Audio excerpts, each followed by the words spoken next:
Hallelujah. मैं तुम्हें आज एक ऐसा करैक्टर बताने वाला हूं बाइबल से। उसका नाम है नेहम्याह। हम नेहम्याह की बुक में जाएंगे और यहां से हम एक करैक्टर को देखेंगे और यहां से कई चीजें सीखेंगे। मैं आपको पढ़ाऊंगा यहां से कुछ बातें आप लोगों के लिए, ताकि हमें ये समझ आए यहां से हमें कैसे और आगे बढ़ना है। तो मैं यहां पर आपको देखो, यहां पर हर तरह के लोग हैं, अमीर भी, मीडियम भी, गरीब भी, हर तरह के लोग, ठीक है।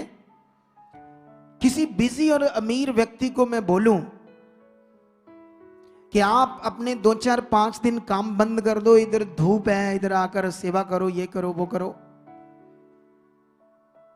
नहीं करेंगे। बोलो, क्योंकि धूप है ना।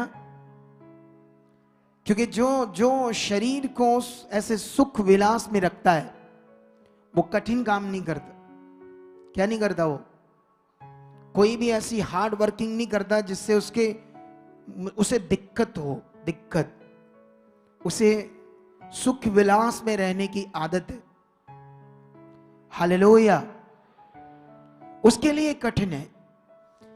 लेकिन मैं आपको बताना चाहता हूं, नेहम्याह इतने सुख विलास में था, इतने खुशहाल जिंदगी में जीवन जी रहा था, और उसकी जॉब सरकारी और बड़ी जॉब थी। जैसे आज सरकार के किसी भी डिपार्टमेंट में काम करना सरकारी जॉब है। उस समय सरकार क्या होती थी? राजा, एक देश का राजा, एक देश का राजा, तो वो सरकार थी उस टाइम के मुताबिक। तो नेहम्याह क्या काम था इसका? आप जानते हो, जो राजा है, मैं पढ़ देता हूं, उसके बाद मैं एक्सप्लेन करूंगा पूरा, ठीक है, आप लोगों के लिए। आप लोग ध्यान दो। हम एक से पढ़ेंगे। नेहम्याह लिखिया हल्क्याय के पुत्र नेहम्याह के वचन, 20वें वर्ष के किस्लेव नामक महीने में, जब मैं शूशन नामक राजगढ़ में रहता था, तब हनानी नामक मेरा एक भाई और यहूदा से आए हुए एक पुरुष आए। तब मैंने उनसे उन बचे हुए यहूदियों के विषय में जो बदवाई से छूट गए थे और यरूशलेम के विषय में पूछा। उन्होंने मुझसे कहा, जो बचे हुए लोग बंदवाई से छूट कर उस प्रांत में रहते हैं, वह बड़ी दुर्दशा में पड़े हैं और उनकी निंदा होती है, क्योंकि यरूशलेम की शहरपनाह टूटी हुई है और उसके फाटक जले हुए हैं। ये बातें सुनते ही मैं बैठकर रोने लगा। ऐसा दिल किनके पास होता है कि अपने लोगों के लिए इतना दुख, जब उनकी दुर्दशा सुनो, उनके हालातों को देखो, तो उनके लिए एक इतना गुड हार्ट, इतना अच्छा दिल।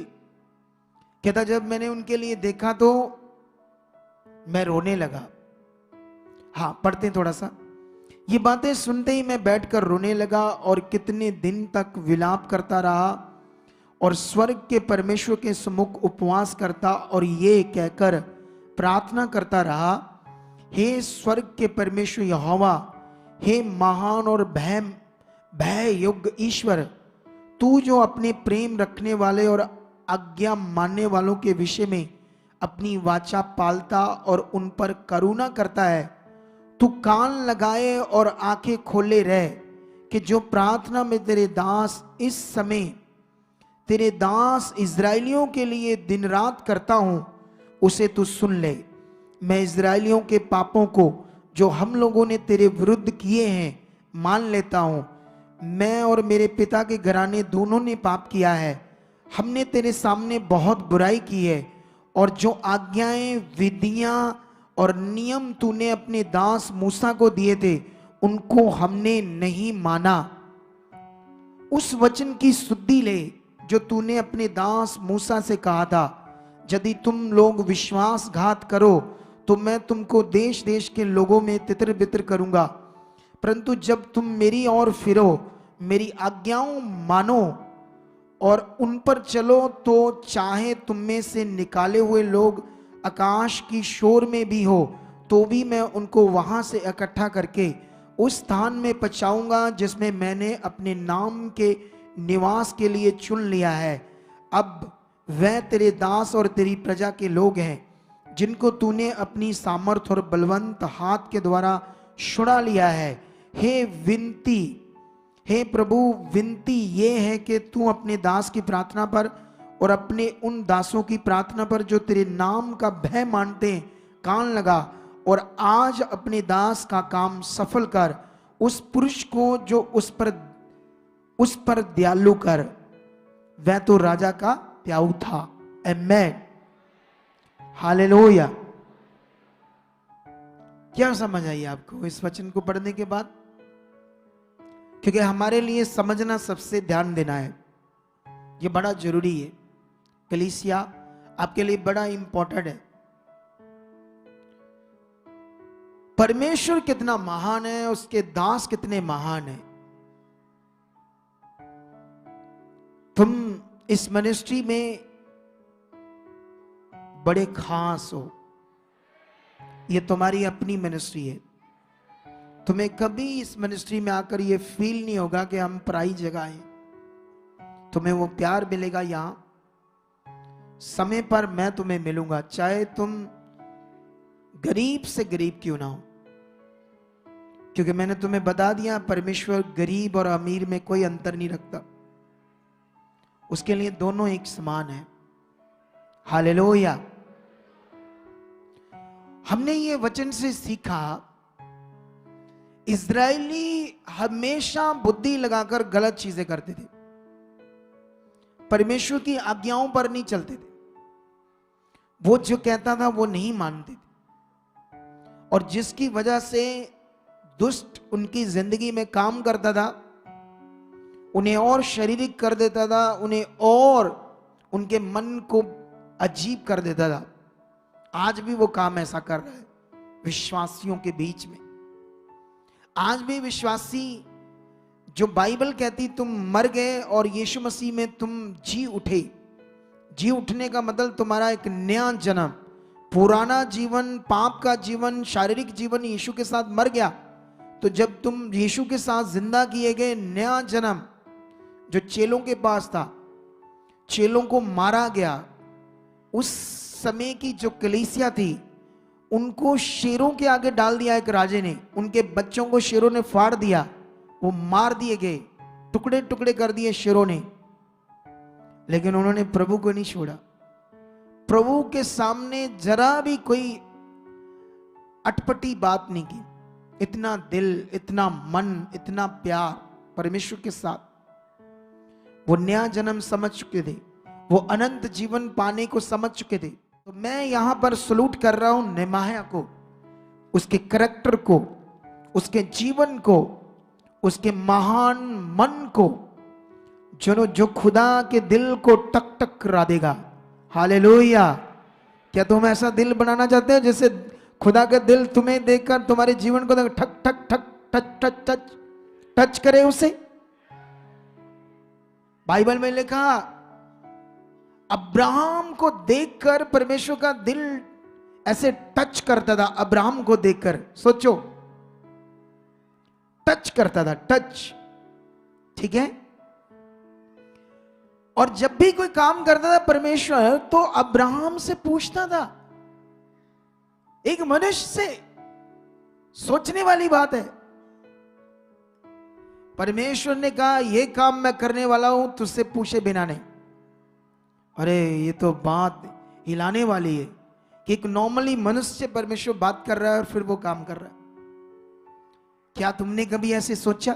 कभी ऐसा दिल में वर्ड चला? क्या तुम्हारे मन में ये कभी बात आई कि मैं कहाँ हूं, मेरा लेवल का, मैं परमेश्वर के साथ किस लेवल में, मैं किस लेवल में उसे खुश रखता हूं, उसकी इच्छा को पूरा करने का मेरा क्या मन है? तो नमाया के जीवन को जब मैंने पढ़ा, उसके करैक्टर को, सच्ची मैं हिल गया। मैं पहले भी जानता था, लेकिन जब जब दोबारा दोबारा हम पढ़ते रहते तो कोई प्रकाशन परमेश्वर देता है नया वाला।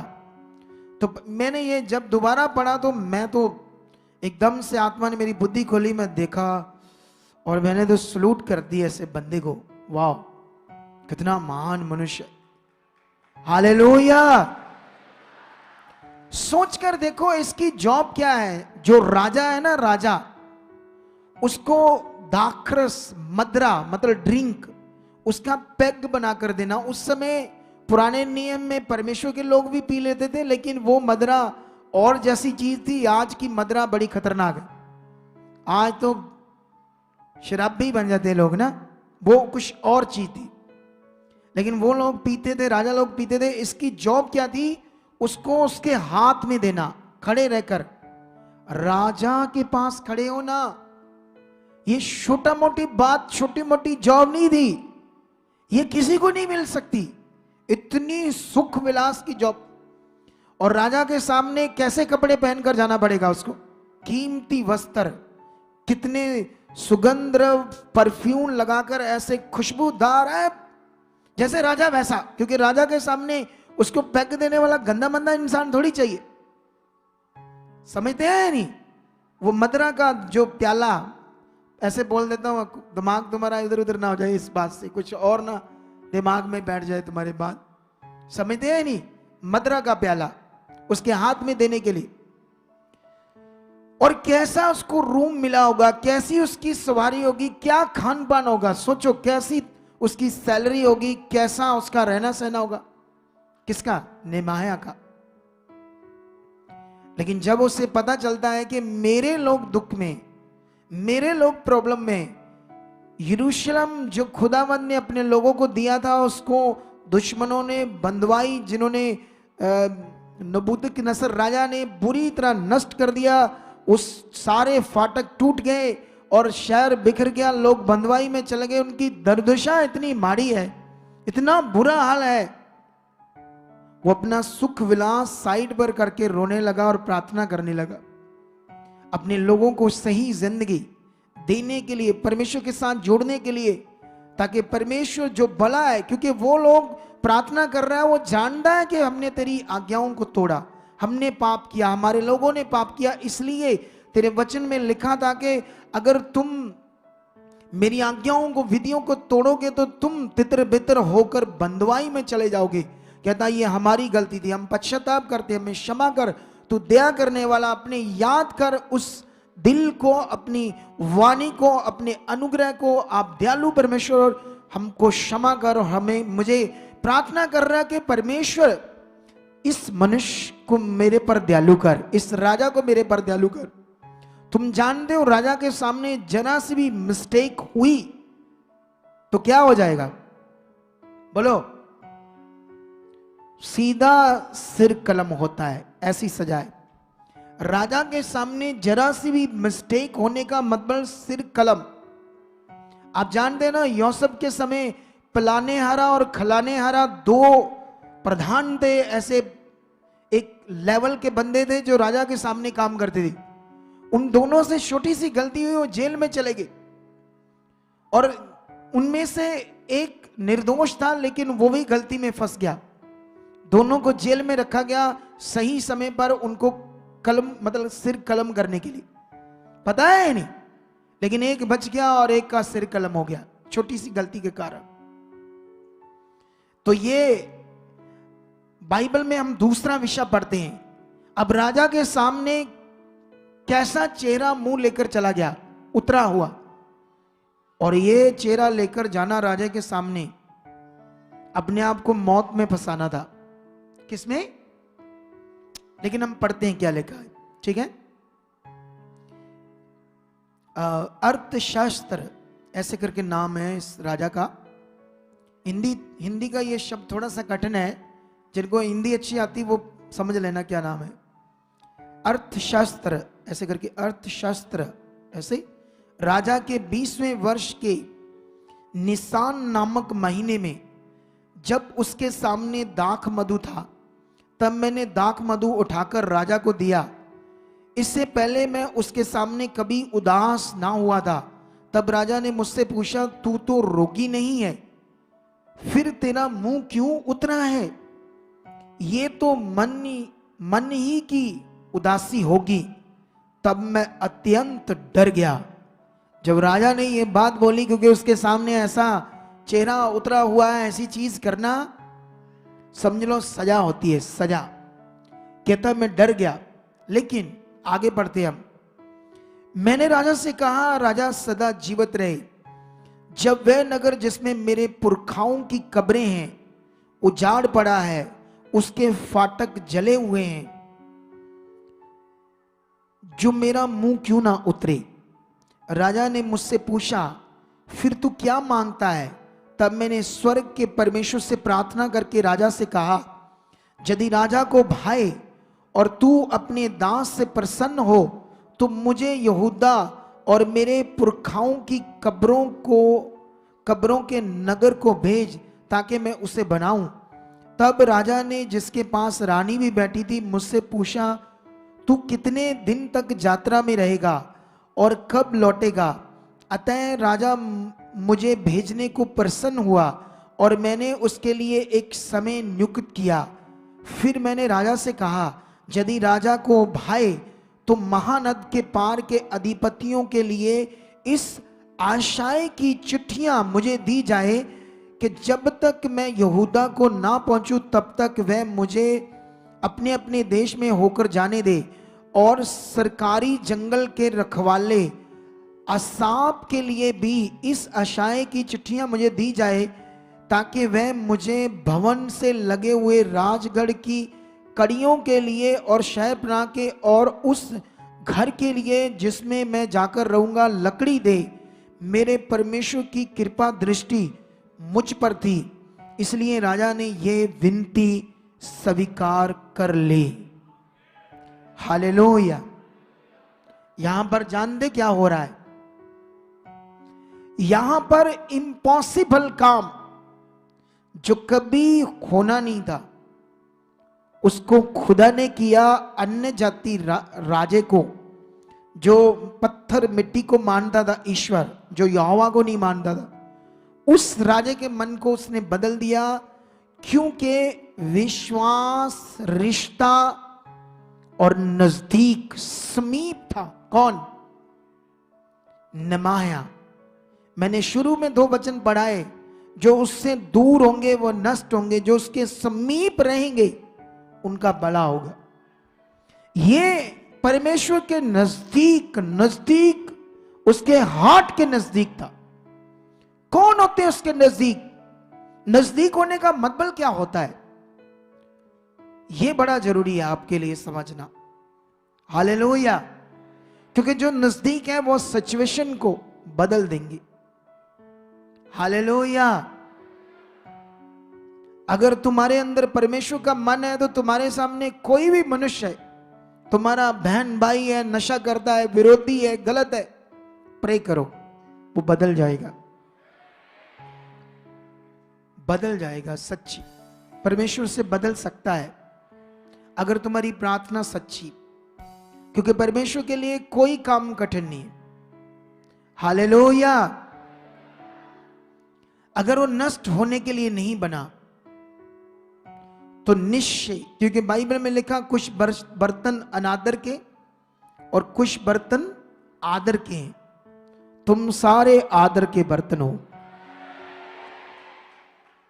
तुम आदर के बर्तन में हो, स्वामी के पीने के काम आओगे। तुम सारे स्वामी के पीने के काम आओगे। ये फिगरेटिवली वचन है, लेकिन यहां पर हमने ये समझना है, सबने इस बात को अच्छे तरीके से क्या समझना है कि नजदीक रहने का मतलब, उसकी छाया में रहने का मतलब,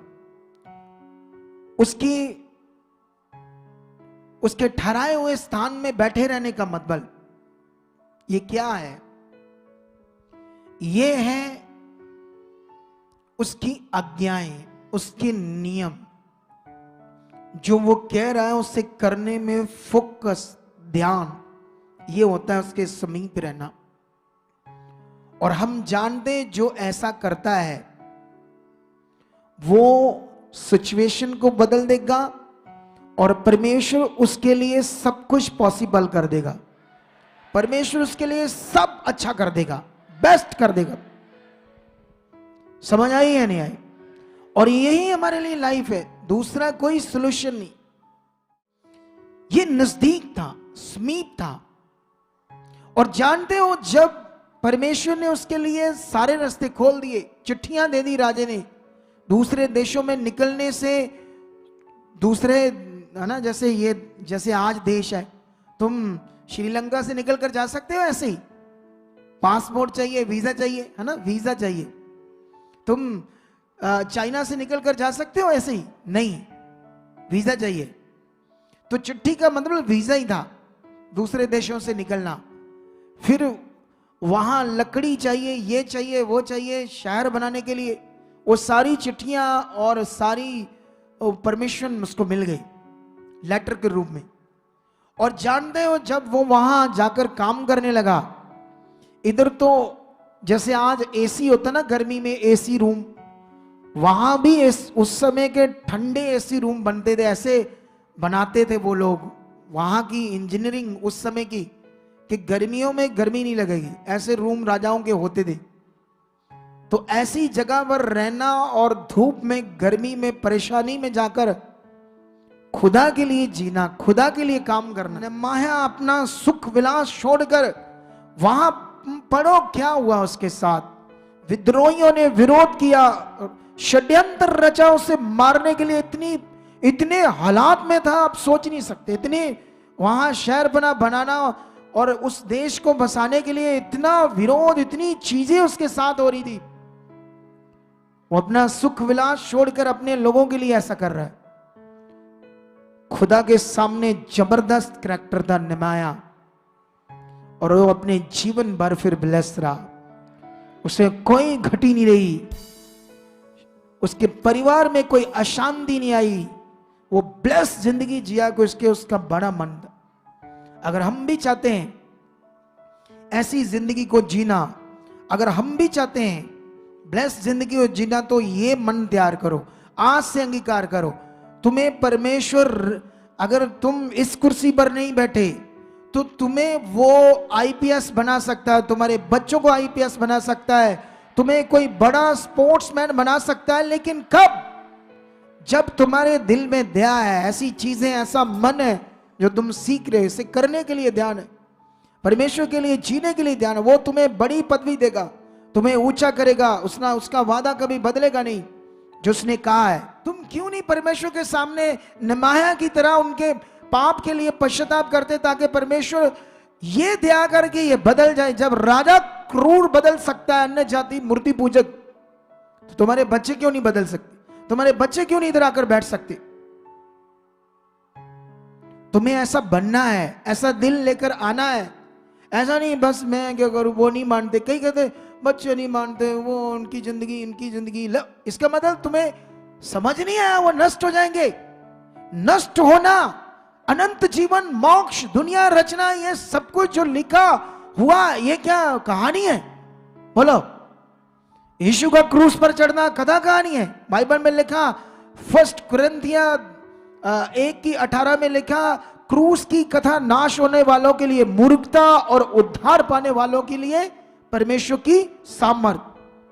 वो लोग जो नष्ट होने हैं, जो नाश होने हैं, उनके लिए सिर्फ वो मूर्खता की एक कथा कहानी है।